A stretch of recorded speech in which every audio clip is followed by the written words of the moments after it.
give you the current situation.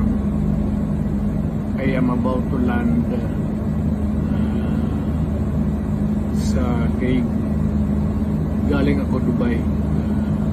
Stopover for it's a long haul, it's a long flight. Okay ako. Do not worry. And I think this is something to do with the law and order noon. At sinasabi ko naman sa mga pulis, military na trabaho kayo at ako ang managot. So ito na nga, for all of the whatever happened in the past, ako na yung nag-fraud sa ating law enforcement.